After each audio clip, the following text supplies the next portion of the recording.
Good day, everyone. A pleasant morning or afternoon to each and every one of you. I am January Gafood, your today's reporter of this subject. And of course, we will be tackling about the Russian police system.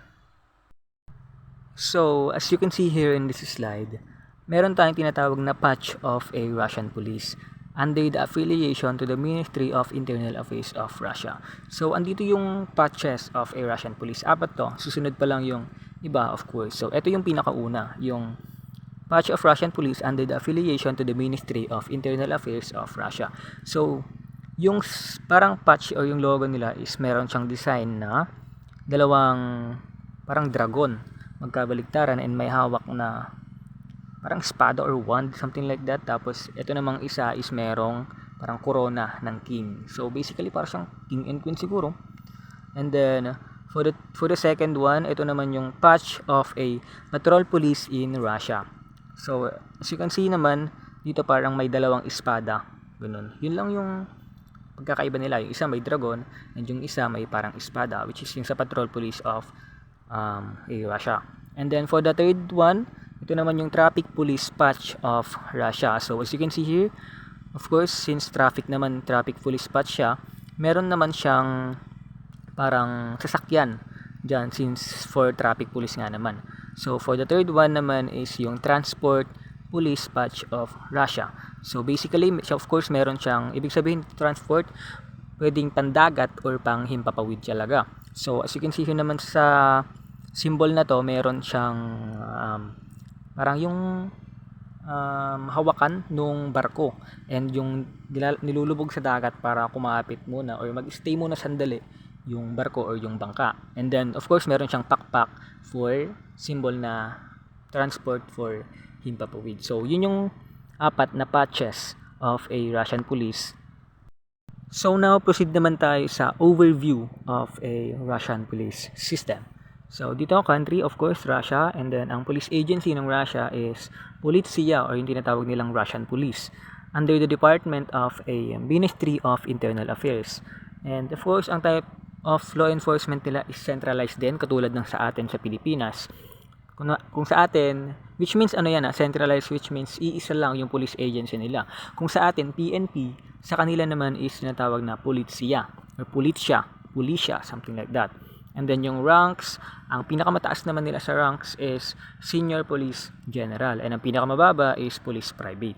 So, parang sa atin din may motto rin sila. So, ang motto nila is we serve Russia, we serve the law. So, yun ang motto nila. And then ang estimated strength is of course approximately 1.1 million as of 2024. Now, proceed naman tayo sa brief history or details of Russian police system. So, ang Russia or the Russian Federation is considered as the largest country in the world, occupying more than 1/8 of the Earth's inhabited land area at 17,125,200 square meters, while Russian Federation has 144,560,375 current population within its area, and they are considered as the ninth most populous country in the world. So, the system of Russian police was created in order to protect public order and fight against crime in the Russian Empire. It was reorganized on March 1, 2011 under the Russian Federation except for existing structures not related to the Ministry of Internal Affairs. So, militia or militia is a former name of Politsia which was organized. So, mamaya matatakil natin yung about sa militia or yung pinanggalingan ng Politsia. So, ang Politsia is this term refers to the civilian police commonly used in several communist countries. Militia, yun na more universal term, yun nga, matatakil natin yan mamaya. So, militioner, it is the short term for police officers regardless of the gender. So, ibig sabihin ng militioner or kung ito is, kung sa atin meron tayong patrolman or patrol woman, sa kanila naman is walang ganon. Isa lang ang tawag sa kanila, which is militioner regardless of the gender. Babae o lalaki, militioner ang tawag sa isang police officer nila. So, sabi ko nga kanina, matatakal natin yung pinanggalingan or history ng Russian police of a Russian Federation or yung pinanggalingan ng polisiya. So in 16th century, in 1504, a defensive obstacle called Cheval de Frise were installed in Moscow. So kung nagtataka kayo, ang Cheval de Frise was an defensive obstacle existing in number of forms, principally as a static anti-cavalry obstacle but also quickly movable to close breaches. These early inventions were employed to protect cities, forts, and other strategic locations from enemy attacks. So under which guards drawn from the local population were stationed. The city was divided into areas which lattice gates separate them, and at this time, of course, Grand Prince Ivan IV was established as a patrols around Moscow for increased security. So na-establish dito yung Grand Prince Ivan IV as a patrol para mag-increase yung seguridad ng lipunan o ng community nila that time. So, the Sadebnik of Ivan IV transferred the cases on guided robbers to be under the jurisdiction of honorary elder. In this time, the cities were police functions were guided by the mayor. And then that robber administration na pinanggalingan ng Sadebnik the robber administration was first mentioned in 1571 and existed continuously until the 18th century. So imagine, napakatagal din nag-stay ng robber administration. But the robber administration was just a temporary commission established to end the robberies at this century. So hindi siya parang pangmatagalan. Okay, ganun.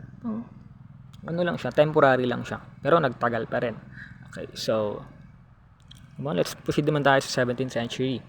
So 17th century, by a decree on August 14, 1687, the affairs of the robber administration were transferred to the Dembski administration. By this decree, a team was to be created under the leadership of Ivan Novikov and Podyachi Vikulapanov.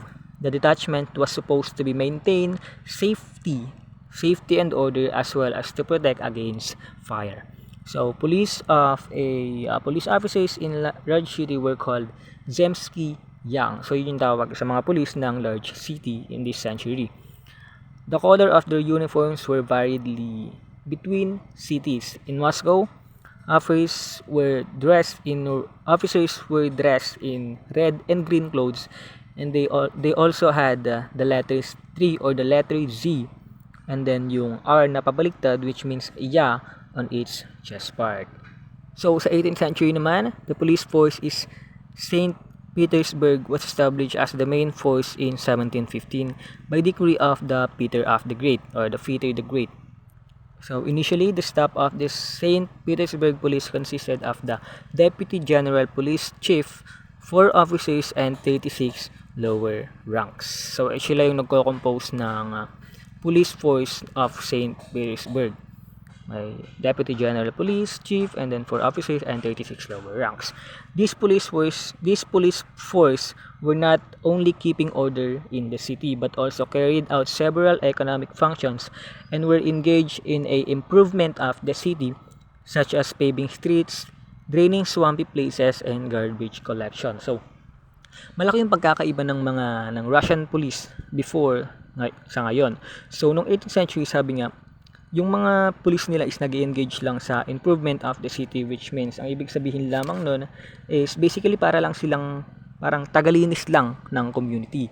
And ang pinaka-goal nila is magkaroon ng payapa, of course, pero ang pinaka-goal talaga nila is malinis na community. Hindi sila for like magpe-prevent ng crime rate that time. So for ano lang talaga sila, for improvement of the city. So kung sa 18th century, ganun lang yung ginagawa ng mga police officers nila back then. Sa 19th and 20th century naman is of course nabago na yon. So dito na, in 1837, a regulation of the Zemstvo police was issued saying that in Zemstvo police, chief is elected by the nobility and became the head of the police in itself. So hindi na masyadong importante yan.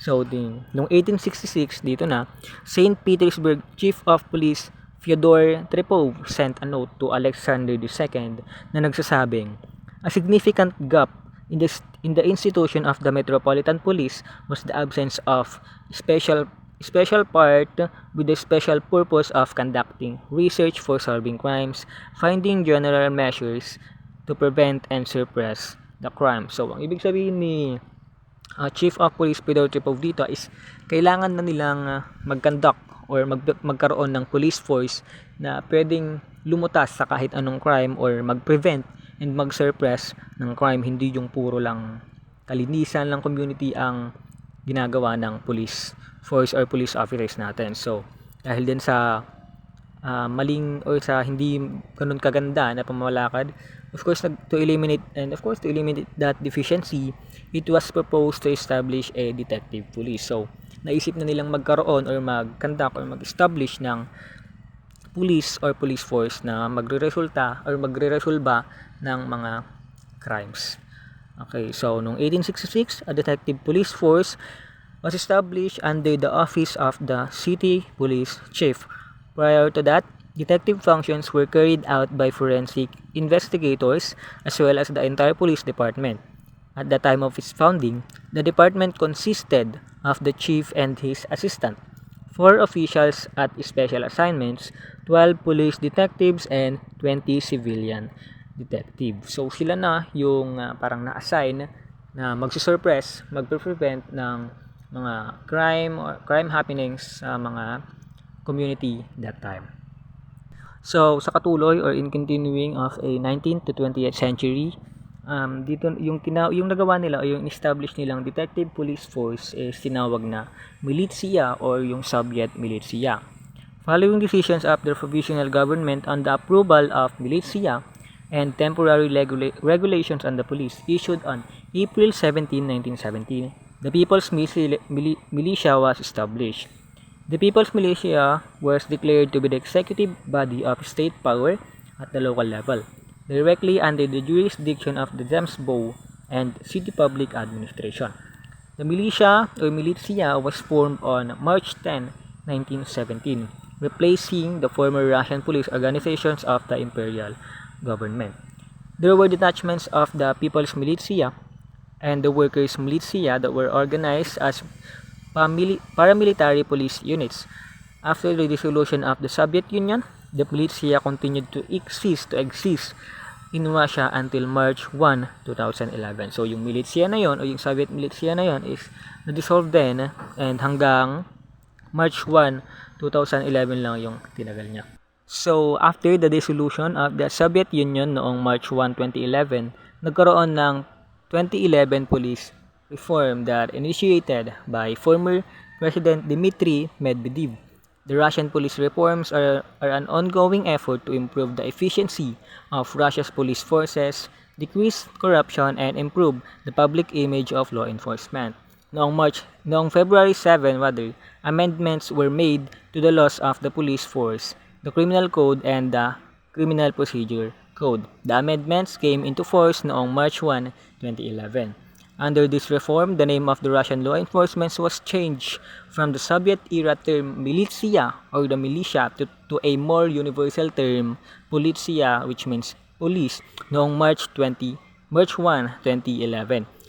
And of course, nung nabago yung pangalan, the number of police officers was reduced then by 20%, dropping from 1.28 million to 1.1 million by 2012.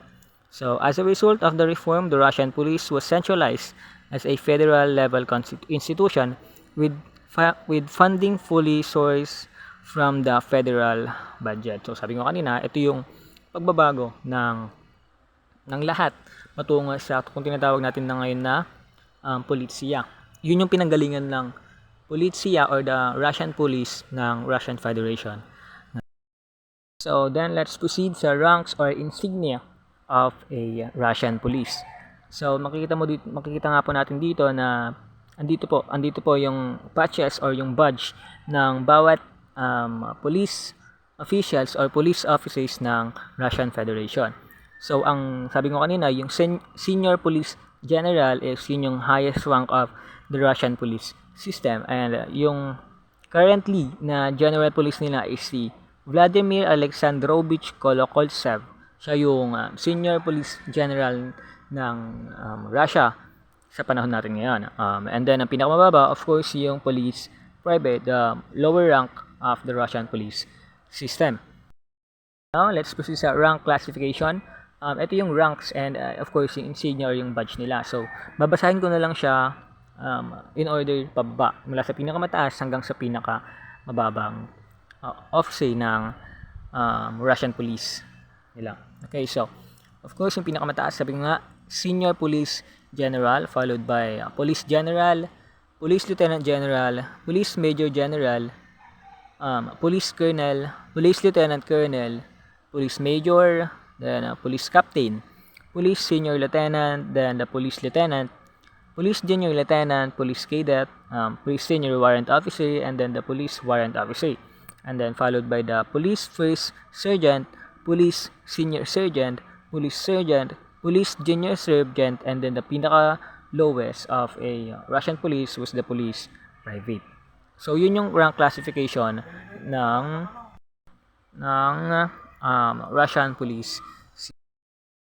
And now here is the recruitment and selection of a Russian police. So paano nga ba maging isang legitimate na Russian police or police officer sa Russian Federation? So, of course, ang pinakauna, you must be a citizen of a Russia, followed by candidates should be at least 18 years old and above, of course, and a high school diploma or equivalent is usually required in some cases, and in some cases, higher education may be preferred, of course. And then the candidates are often required to pass a physical fitness test. Syempre, dapat malakas ka para makapasa ka. And then a dream and a clean criminal record is typically a requirement. So, dapat wala kang parang history ng criminal record. So, and then, of course, candidate must be in a good physical and mental health. Proficiency in Russia is essential as it is primary language used in law enforcement. Candidates often undergo psychological assessment to determine their mental fitness for the responsibilities of a police officer. Some region may have the residency requirements, meaning candidates may need to live in the jurisdiction where they are applying. Military service may be required or considered an asset in some regions. A valid driver's license, and for the last one, candidates typically must undergo an interview. So yun yung kailangan or eligibility para maging isang legitimate na police officer sa Russia. So as for the other details or the small details about the Russian Federation is a civil law country. It means that legislative acts are the sources of law which have a primary role. Court decision, contrary to the basics of a common law legal system, are not regarded as the sources of law. And in Russian Federation, you can be determined as a criminal once you commit an offense at the age of 16. So, pag 16 years old ka na and nakakommit ka ng crime or ng offense, matik na yun na pwede ka nang makulong sa kahit anong pinakamalala na presinto. Ganon. So, at the age of 16 yun. And then, in Russian Federation, even though the overall crime rate ng Russian is decreasing, the country experiences a rise in grave crimes. Most criminal offenses in the country are of later gravity. The share of grave crimes has increased to over 7% on 2023. So, sabi nga dito, bumababa yung crime rate ng Russia. Pero, yung pagbaba ng crime rate ng Russia is siya namang pagtaas ng mga grave crimes ng Russia. So, as na over 7% as of 2023. So, matataas yung mga malalalang kaso nila compare sa ibang mga bansa. Kahit pa bumaba yung crime rate nila is tumataas naman yung mga pagbilang ng mga malalala na kaso na nakukumit ng mga Russian. So, ang Federation is meron ding Special Technical Action Forces. Meron silang tatlo, which is yung una is yung ODON o the Independent Operational Purpose Unit. Ito yung nagbibigay ng rapid deployment unit in charge with internal security of the Russian Federation. And for the next one is meron yung OMON o the Special Purpose Mobility Unit. They are known as the riot police. And then the SOBR, or the Special Rapid Response Unit. It is to combat against organized crime with additional roles including anti-irregular military, counterterrorism, executive protection, high-risk law enforcement and tactical operation situations, hostage rescue, and etc.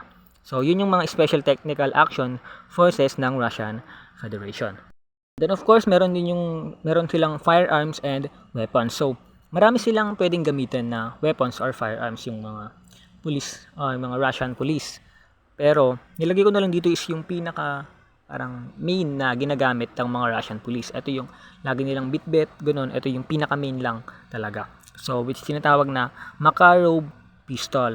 Due to the financial problems and the fact that Makarov pistol is so plentiful in Russia, the Makarov remains as the primary police service pistol in Russia that started in 2011 mula nung nabuo yung 2011 police reform, which is yung Politsia. So, yan yung pinaka main lang na hawak na ginagamit lang na pistol ng Russia na nagsimula ng 2011. So, of course, meron din tayong Russian police uniform. Ito yung uniform or Russian police uniform ng sa Russian Federation. Ito yung meron sa lalaki and of course iba din yung sa babae. So tignan nyo na lang kung ano yung pagkakaiba nila, diba? Pareho lang din naman sila. So yun lang yung pagkakaiba ng police uniform sa Russia.